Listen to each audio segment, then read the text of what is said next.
Good morning. Thanks for tuning in. Hey, I hope you're staying warm. This has been some cold weather, right? Hey, when I read scripture, every once in a while something strikes me, and I've been reading it for a long time, and it'll just be like, wow, I guess never quite saw it that way before. So after Jesus was arrested, and they took him before the religious authorities, the council, they're asking him all these questions, and they got these false witnesses and everything, and it's such a sham.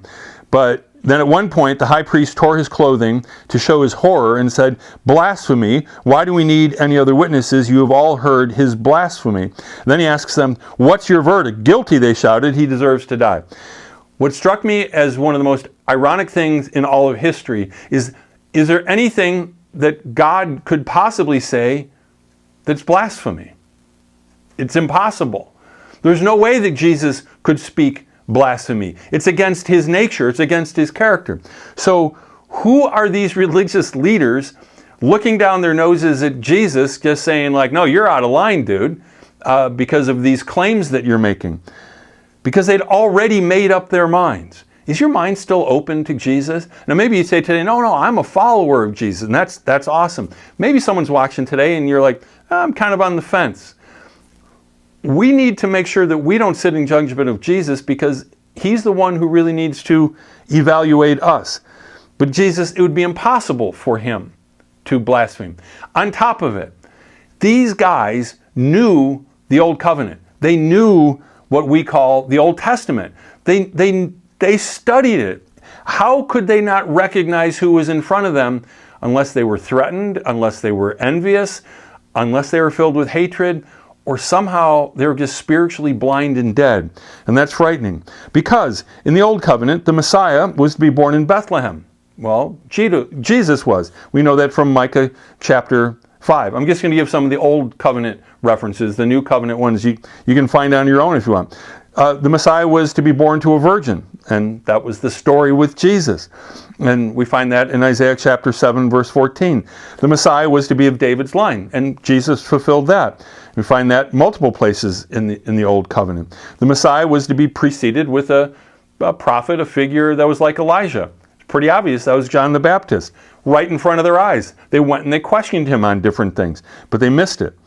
The Messiah was to do many great works. We know that Jesus did that, and we find that in Isaiah chapter 61. The Messiah was to make a public entry in Jerusalem riding a donkey.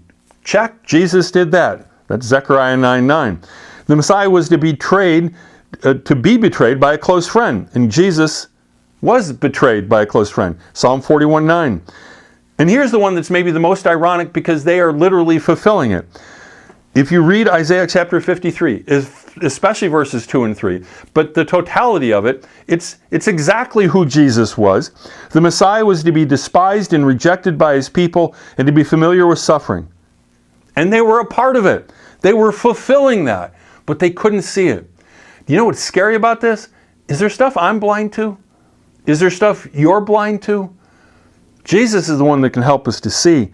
But these folks, they'd already made up their mind. Don't confuse me with the facts. I've already made up my mind. Or as Simon and Garfunkel put it, a man hears what he wants to hear, and he disregards the rest. These people had Jesus right in front of them, and instead of taking a chance that maybe he's who he claims to be, they called him a blasphemer. And the reality is, it's not that we should be putting Jesus on trial. We're the ones who need to make the decision as to who Jesus really is.